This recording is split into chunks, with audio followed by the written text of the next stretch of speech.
Assalamualaikum warahmatullahi wabarakatuh, saudaraku semua, sahabat sukses Master Giza. Selamat datang kembali di channel saya. Terima kasih yang sudah bergabung sampai detik ini ya. Banyak orang yang memutuskan untuk mengambil cara cepat meraih kekayaan. Mereka harus melakukan ritual sesat. Orang-orang memilih pesugihan yang dinilai sangat menguntungkan dalam mendapatkan banyak uang. Nah, di Indonesia ini sendiri banyak tempat-tempat sebagai pusat pesugihan yang banyak didatangi orang yang mencari kekayaan secara instan. Mereka mendatangi tempat ini bersama paranormal yang dipercaya untuk menuntun ritualnya. Nah, mana sajakah tempat-tempat tersebut? Mari kita simak dalam video berikut ini. Namun sebelum saya lanjut, bagi Anda yang belum subscribe, silakan subscribe dulu channel ini ya.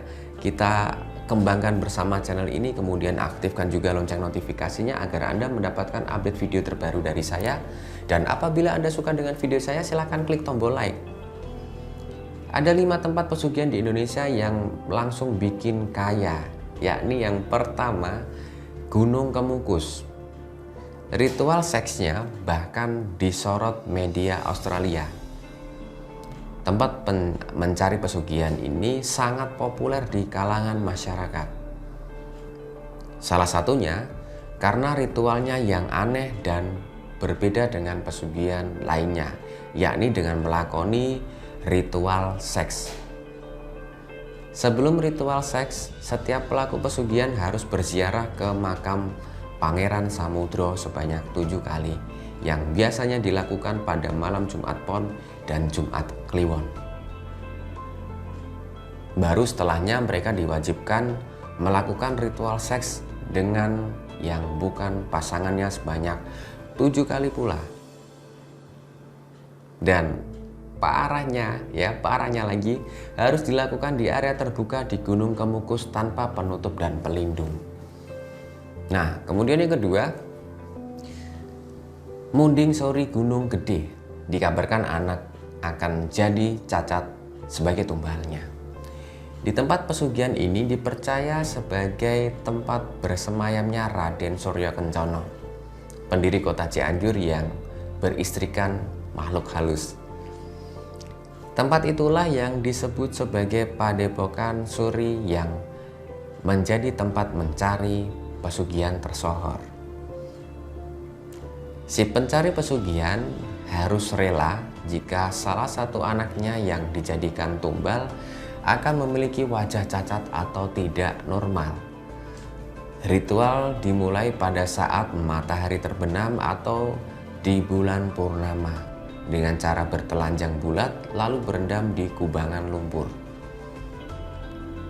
Sebelum ritual, mereka harus menaburkan kembang setaman dan kemenyan di Padepokan Suri sebagai syarat sesaji. Setelah fajar menyingsing, barulah ritual tersebut boleh dihentikan dan membersihkan diri dengan berguling-guling di rerumputan. Setelah selesai, barulah kembali ke Padepokan untuk menjalani ritual selanjutnya, yakni memilih salah satu anak untuk dikorbankan dengan menjadi cacat seumur hidup. Nah, kemudian yang ketiga ya, Parangtritis. Memohon kekayaan dengan bantuan Nyi Blorong. Untuk mendapatkan pesugihan di Parangtritis, maka harus bersekutu dengan Nyi Blorong ataupun juga Kanjeng Ratu Kidul. Yang harus dilakukan pertama kali adalah melakukan ritual bucal badan atau berpuasa dan bersemedi di wilayah pantai Laut Selatan selama 7 hari 7 malam. Kemudian melakukan ritual larung sesaji. Sesaji pokok yang harus dilarung biasanya berupa 2 sisir pisang raja temen, kinang ayu, sekar setaman, jajan pasar lengkap 7 rupa, buah-buahan 7 rupa, dan menyan madu. Ritual larung sesaji ini tidak hanya dilakukan sekali, tapi harus dilakukan atau dilaksanakan secara rutin setiap tahun pada tanggal dan waktu yang sama dengan ritual larung yang pertama kali diadakan. Nyi Blorong juga menerapkan syarat berupa tumbal nyawa, sedangkan Kanjeng Ratu Kidul konon tidak meminta tumbal nyawa. Namun, hasil pesugihan yang didapat dari Kanjeng Ratu Kidul memang tidak sebanyak yang diberikan oleh Nyi Blorong. Kemudian yang keempat ini ada di Gunung Kawi, tempat pesugihan paling terkenal se-Asia Tenggara. Ya, konon siapapun yang datang ke sini dan mendapatkan berkah, maka usahanya akan maju dengan pesat dan meraih keuntungan yang berlipat. Para pelaku pesugihan jika ingin pesugihannya tetap langgeng, maka harus datang lagi sesering mungkin.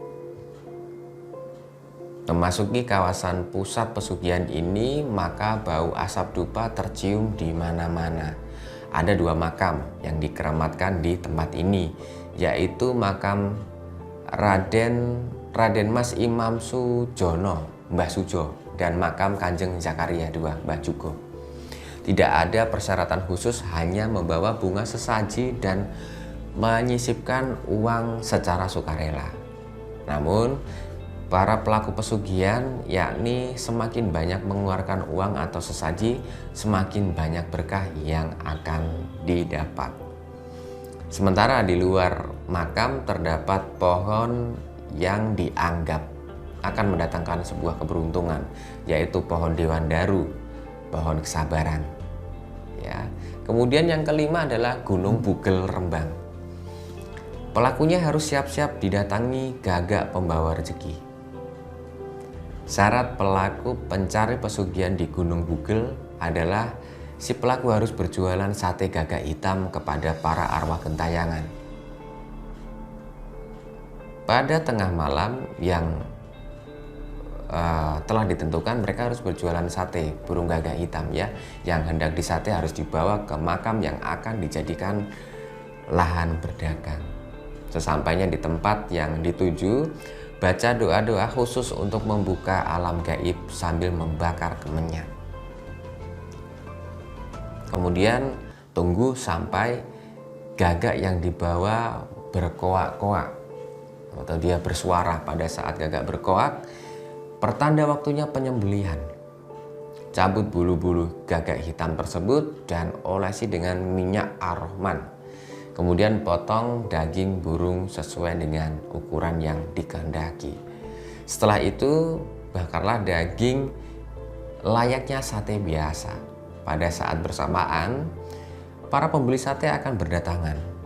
Tentunya para pembeli sate ini makhluk gaib ya. Mereka adalah arwah gentayangan dengan wujud yang beraneka rupa dan sangat menyeramkan. Mereka berdatangan untuk merebut sate gagak yang dijual. Ya, dengan muka yang ya tidak berupa gitu ya. Acak-acakan, berapapun harganya mereka akan membeli sate yang dijual itu, dan hasil penjualan itulah yang merupakan hasil laku pesugihan. Dan pesugihan ini pun sudah dilakoni banyak orang. Nauzubillahi min dzalik.